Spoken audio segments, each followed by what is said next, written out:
Welcome to Retirement Decoded with your host, Scott Tucker, where we break down the complexities of retirement planning to give you clear, actionable advice.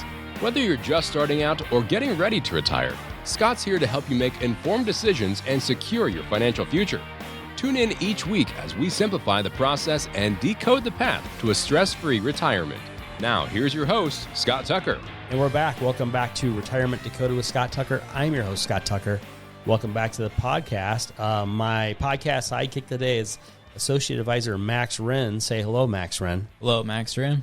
Max Wren, we have a question from Barb.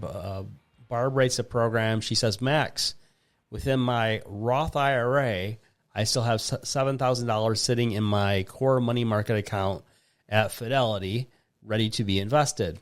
Max, when people say they have in their Roth IRA, they have $7,000 in money market. What does that mean, really?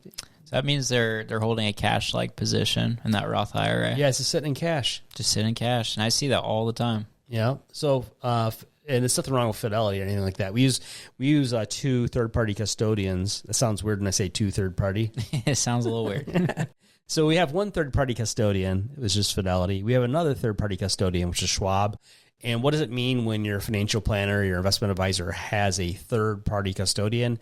Max, it means that our clients don't have their money in my checking account. That's a good thing. You guys remember Bernie Madoff? Yeah, Bernie Madoff had everything in a checking account. He never even invested it. Which is insane. That's another thing. Don't write your advisor a check for $1 million. Yeah, if they're asking you to do that, leave, run. Well, he would do stuff. He'd say, no, the fund's closed. And then he'd make people beg to invest. Yep. Like, okay. But yeah, don't write a big old check to your advisor, like here's $1 million, $2 million, $5 million, this kind of thing. So when we use a third-party custodian like Schwab or Fidelity, and say you're at Vanguard now, we have you do a DocuSign thing, a transfer form with one of your statements attached. It's all in a DocuSign thing.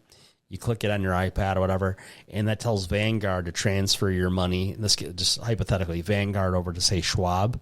It never touches our hands, which is ideal, and then we never have possession. At Schwab, our names are listed as your advisors, and then if you ever don't like us, you just call up 1-800-SCHWAB, whatever it is. I forget the number. I always just Google it or whatever. You call up Schwab and say, hey, I don't like Scott and Max anymore, and also Andre Hootie, who's not on the program today. Don't like any of these guys. Take them off my accounts, and then you have your accounts at Schwab, and you just have our names removed. Yep, so that's how easy that is. So Barb says, Max, within my Roth IRA, I still have $7,000 sitting in money market at Fidelity, ready to be invested. So money market, you may as well call it cash. Yep. A cash-like position, like you said. Barb continues, but I don't feel savvy enough to choose how to invest the money. Max, should I keep it in a Schwab? She's giving me ticker symbols here, and I'm not like Rain Man. I have all the ticker symbols memorized. So it looks like she's saying, Max, should I keep it in a Schwab money market mutual fund or put it in to the Fidelity money market mutual fund, which I already hold? It is the same thing. It is the same thing. It will Max, should I have one different? Should I have my money in cash or in cash? I think the first one. I mean, it's just, Barb, you can make things too difficult. Let's not make the simple complex. Let's make the complex simple, right, Max? Yes. Yep. Let's untangle your... That's what we do. Let's untangle your Christmas lights. Which could be pretty complex. What's going on here? Max, that's why you just keep them on. There's a country song that says like, we keep our country lights on, or we keep our Christmas lights on all year long. That's me. Do you? Yes. Max is originally from Dayton, Ohio, home of the Christmas lights all year round. And the coonskin hats. Yeah, we were talking on the radio show a couple weeks ago. I grew up in Lansing, Michigan. I've lived in Chicago since 1998. Getting old, Max. Spent more than half my life here in Chicago now. But in Lansing, Michigan, when I was a kid, maybe around late 70s or something, I had a Daniel Boone coonskin cap. My mom's got a picture of me like 4 years old with my little coonskin cap on. And you and your brother had coonskin caps in Dayton later on, didn't you? We would run around with those on and our BB guns and shoot each other. It was a lot of fun. We had BB guns, but we weren't allowed to shoot each other. We weren't supposed to, but younger brother, older brother, it happens. So.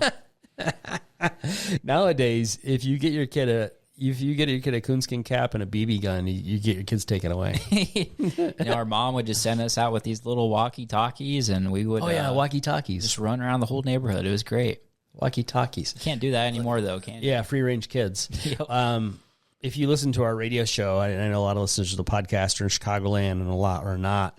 Of course, you can always listen to the radio show at 560replay.com. You can always listen to the most recent show and past shows. Sometimes I have my mom on the show by phone or whatnot. We have different guests on the show.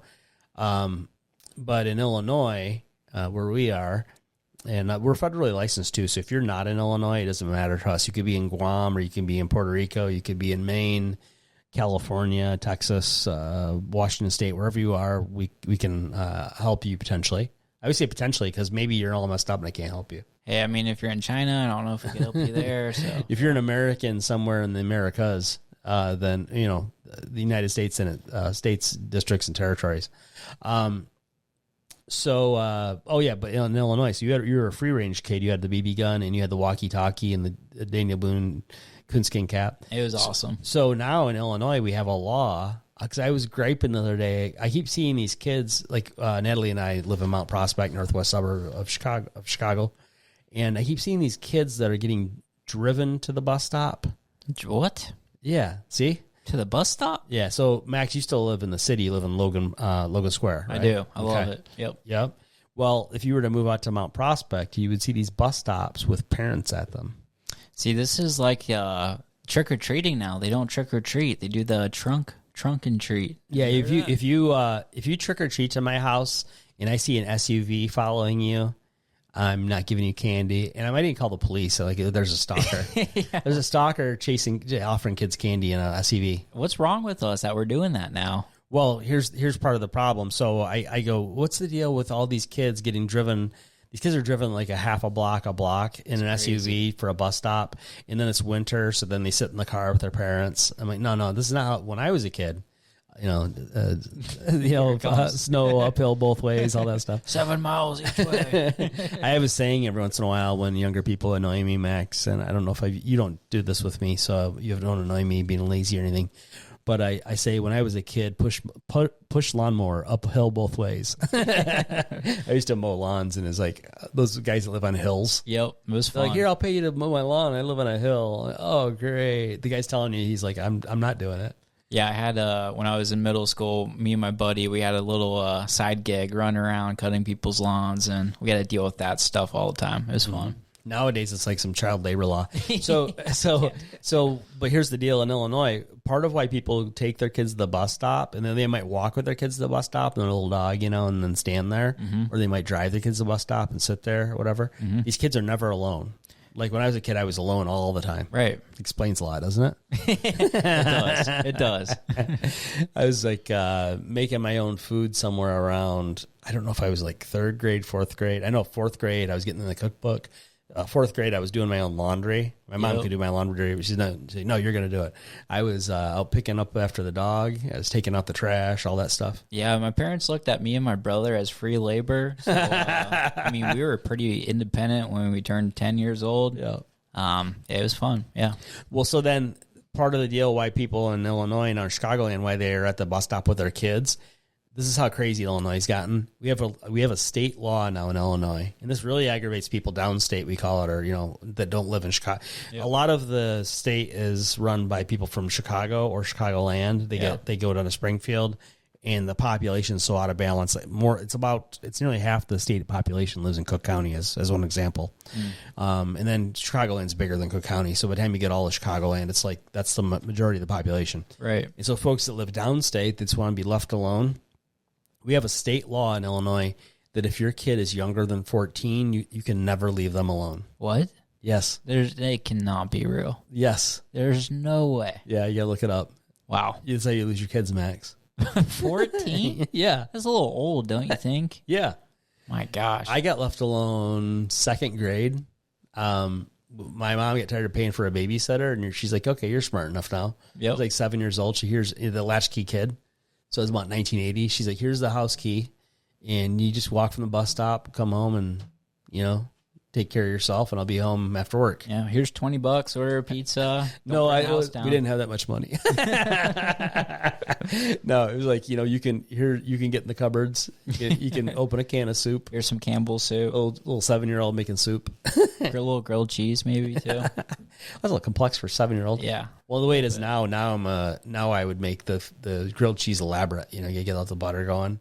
You could get pretty fancy with grilled cheese. Getting hungry, Max. So that's how that works. So Barb says, should I keep it in a Schwab money market fund? We're talking about Barb's Roth IRA. She has $7,000 sitting in cash at Fidelity.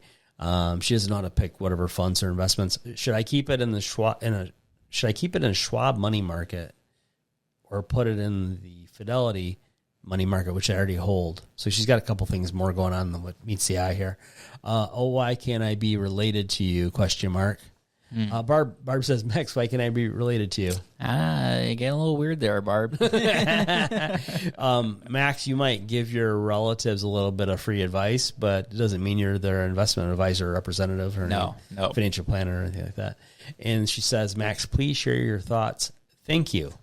We shared some thoughts there, Max. We did, a couple. So Barb, how to invest cash at Fidelity? I don't know that Fidelity is the right or wrong custodian for you. I think you might also have money at Schwab. We like Schwab pretty well. Fidelity's big in the 401k space.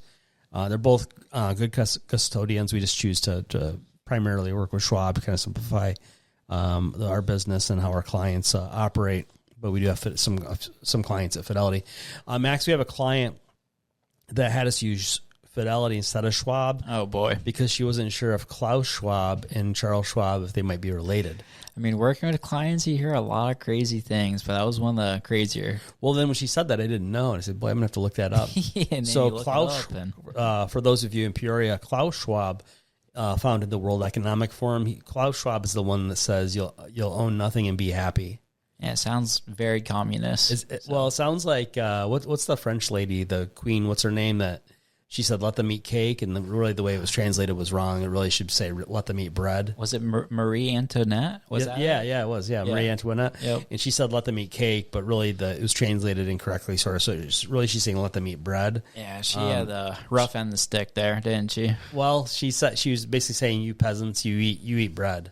Like, I'll eat beef and everything like this, and then let them eat bread. So maybe not. So when Klaus Schwab at the World Economic Forum, when he says, you'll own nothing and be happy. I don't think does he own nothing? He's the guy that eats the bugs too. No, he's the guy that tells you should eat bugs instead of meat. There you go. Yeah. Because, Max, you should eat bugs instead of meat because you're ruining creating those cow farts are ruining the atmosphere, the greenhouse gases, Max. There's always something to be triggered about. So now, do you suspect that maybe Klaus Schwab does not eat the bugs and he in fact does own property? That's usually how it goes. So and investments probably. Yeah.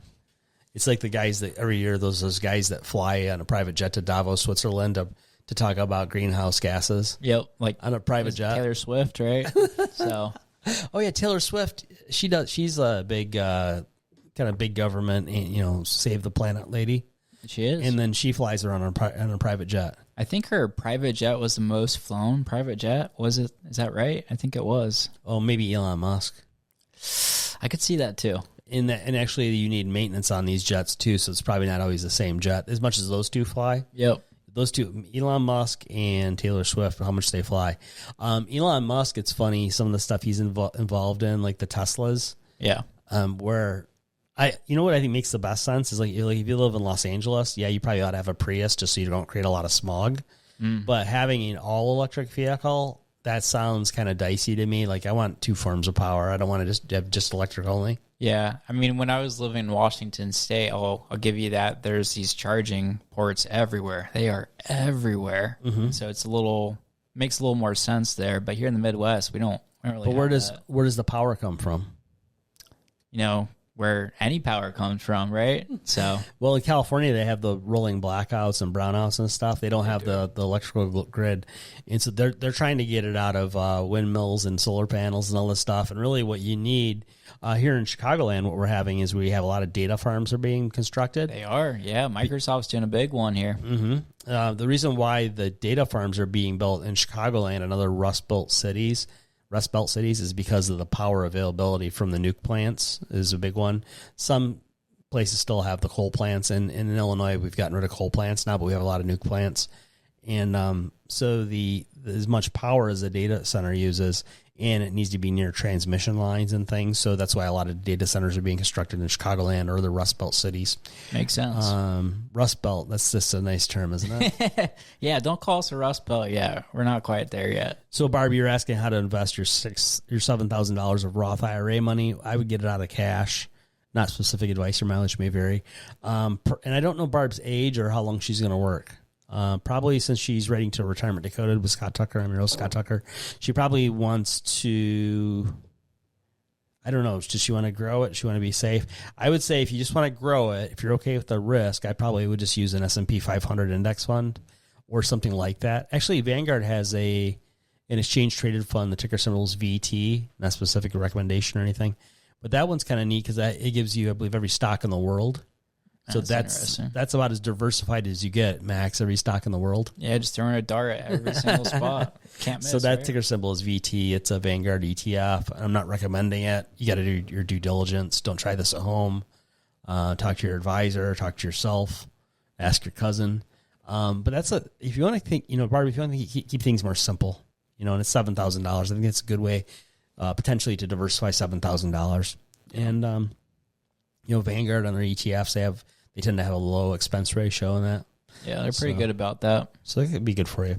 Barb, if you or any other podcast listener, if you'd like to get on our phone calendar, 15 minutes for free in the coming week with one of our financial advisors, one of our financial planners, go to tuckerretirement.com. At tuckerretirement.com, you can see our phone calendar and just click and pick a time on our phone calendar. Schedule yourself right there at tuckerretirement.com. And we also have a link down in the description of the podcast.